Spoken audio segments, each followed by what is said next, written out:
God only knows what you've been through. God only knows what they say about you.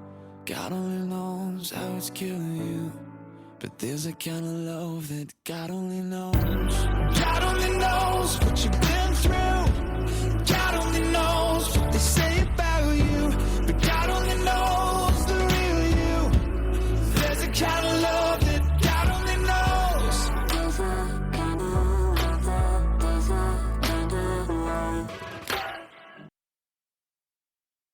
Welcome to the 9th episode of Your Journey is Not Over.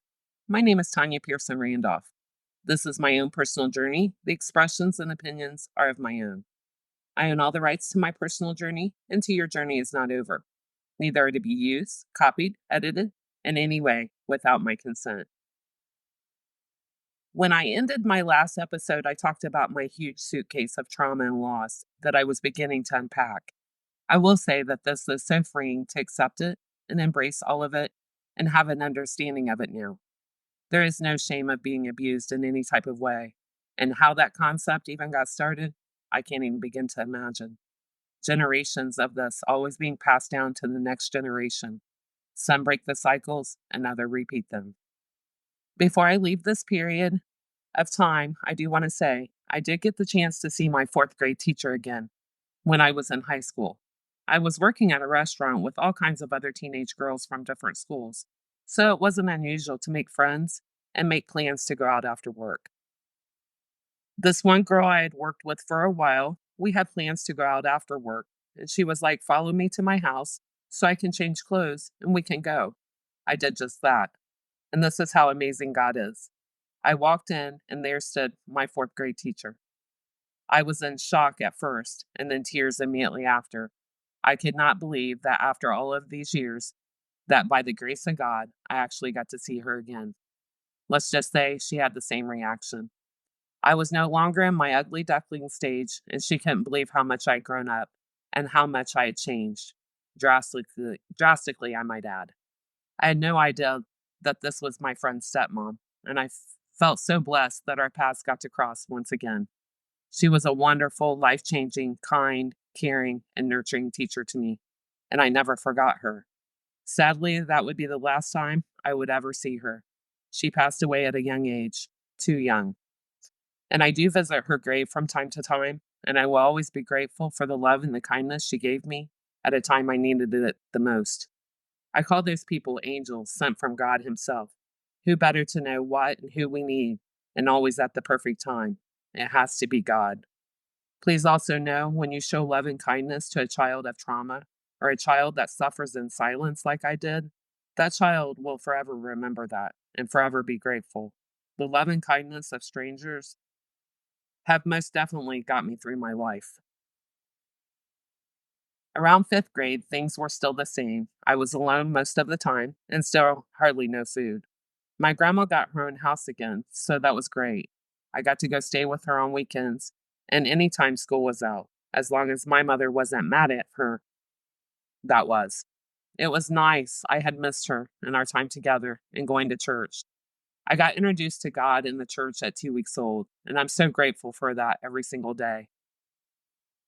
So, going to church, I was like a sponge, so eager to learn, so inquisitive always. Of course, since I was so quiet, I would have a ton of questions for my grandma after church, in which she would try to answer, or she would get her Bible out and try to find the answers for me. During this time, I had a lot of wonderful memories with my grandma. But when I think of church, two memories immediately come to mind. And they are the two memories I actually got to learn just who my grandma was as a person and how to handle things with grace. These two memories made me the proudest and also set the example for me, more than I think she knew. First memory is since I was so quiet, nobody really ever knew I was around. It's Sunday, and we just had service, and it was over, so everyone would go to the front of the church by the entryway and get snacks, coffee, juice, and congregate and talk. Again, no one realized I was there. And there were a group of four ladies talking about our preacher's wife's dress and how it had been worn so many times. It must be the only thing she had. They weren't talking in a nice way. I listened to the conversation, my heart dropped. In God's house? Really? Our preacher and his wife were not well to do by all means, and this was at a time where preachers pretty much volunteered their time to the church. Wasn't big money in it like there is now. So when we get home, my grandma could tell something was wrong. So I finally told her what I had overheard. Yes, she was stunned with the same reaction I had. In God's house? She told me, baby, my nickname from her my whole life. Watch this. This is how I'm going to handle that. She got up and went to her closet. My grandma and the preacher's wife were pretty much the same size. Again, God is good. My grandma started getting out all kinds of beautiful dresses and throwing them on the bed. Then she said, watch this again. She was spunky, probably where I get it from. Moved with grace, but a little spunk too. She went to the phone and called the preacher, told the preacher without, of course, mentioning anything about what I had overheard. She just merely told him she had cleaned out her closet and had a lot of dresses that his wife might like. He told her he would be right over to get them. When she got off the phone, she looked at me and smiled with a twinkle in her eye, and she said, she will have more than one dress to wear now, and I bet they don't talk about her again. Such class. I admire how she handled that situation and probably always will. She didn't have to say a word to anybody. She just fixed the reason why people were gossiping and made sure they didn't have that reason to gossip about again. And the preacher's wife looked beautiful in those dresses. My grandmother gave me all kinds of life lessons, and I have tried to live by them. Have I always been successful? No way. As far as allowing grace and dignity to others, I think I have done a pretty good job on that one. I had a great teacher. The second memory I have, it was the dead of winter, and we were in church, and mind you, it was a small southern church where we was, literally the same exact people my whole life from Kentucky. So tight knit, I guess is the way to describe it. Hardly no one knew, only meet new people at revivals, and the preacher was in the middle of the sermon, and the doors to the church swung open. There stood a man that was coming straight in from below zero weather. He looked like he was freezing. Best place to come, right? God's house. I just remember nobody moved. Everybody went silent. And my grandma got right up, walked to that man, took him by the hands, and led him to her pew, set him down, got him blankets, covered him up, and snuggled him in real tight, and even went and got him a hot cup of coffee. This memory is so vivid in my mind, and it still brings tears to my eyes when I think of it. To watch how my grandma took a stranger by the hands and nurtured and comforted and showed so much compassion to him was amazing to sit and watch. He definitely, she definitely taught me how to love and be kind and caring and compassionate, especially to people in need. I will always think of my grandma as an angel. I have lived my entire life of never wanting to disappoint her or never wanting her to think all of the love and time she invested in me was wasted in any way. Another good thing is my grandma would always send food home, and I could always call her when I was alone and scared, which was quite a few times a day. I remember one time I called my grandma and told her again, no food in the house. She didn't drive, so she sent a family member by to drop off McDonald's for me. Such a treat, because I didn't get takeout very often. I was told to take my trash to the dumpster outside, so my mother didn't even know anyone had brought me food. I know, bizarre, right? I got told by my mother many times that I better not be telling the family that we didn't have no food. It was embarrassing or humiliating to her. Just like when my brother and I was at the restaurant sharing a piece of cherry pie and a soda. That was also embarrassing and humiliating to her. That's why we got beat when she got home that day. But the truth was, we didn't have no food. So I forgot and put my straw paper in the trash in the kitchen instead of with the McDonald's trash in the bag and out to the dumpster. This is how sick it was. I literally had to lie and conceal that somebody brought me food. She found the straw paper and completely lost it. I got in so much trouble, and the person who brought me the food almost had to fist fight my mother over bringing me food. Again, if I hadn't have lived it, I couldn't believe it either.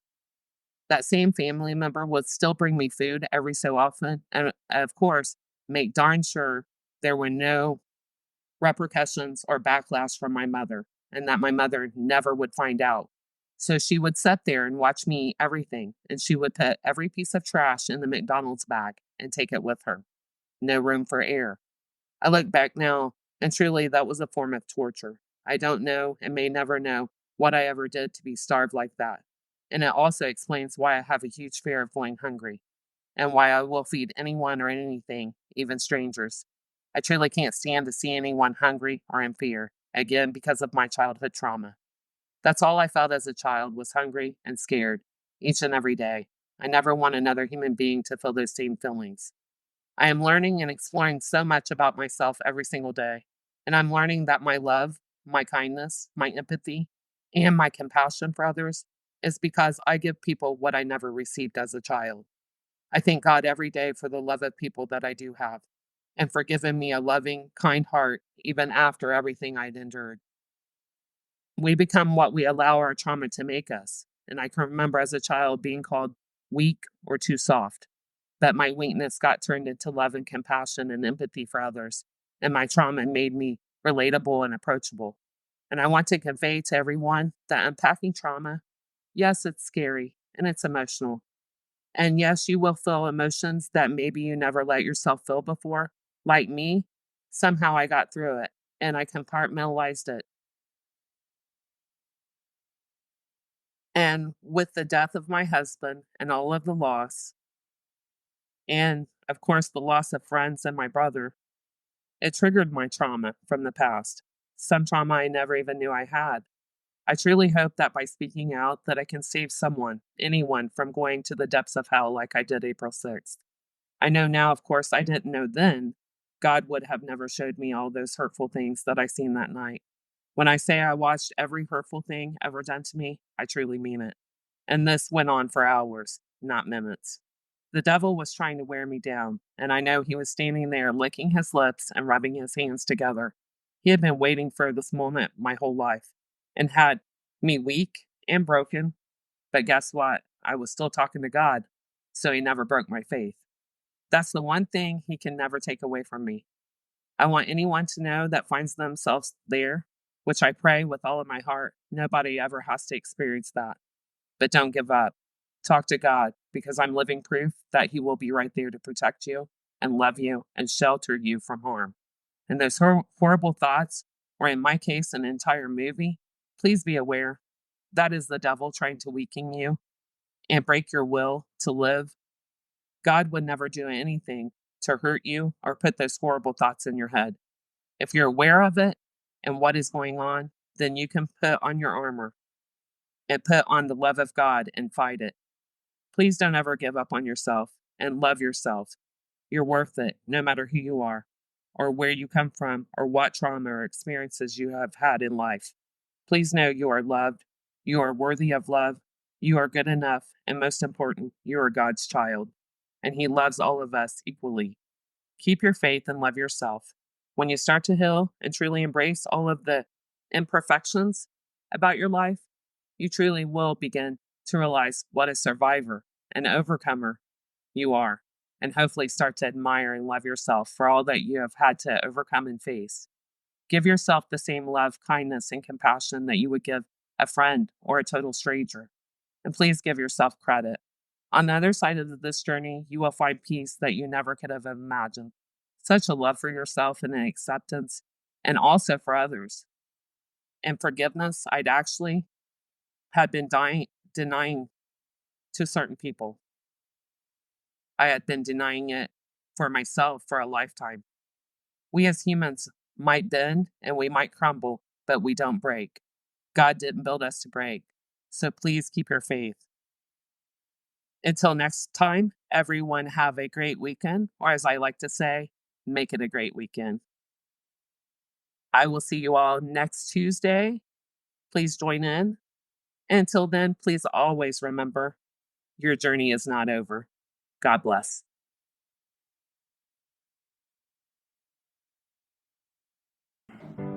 God only knows what you've been through. God only knows what they say about you. God only knows how it's killing you. But there's a kind of love that God only knows. God only knows what you've been through. God only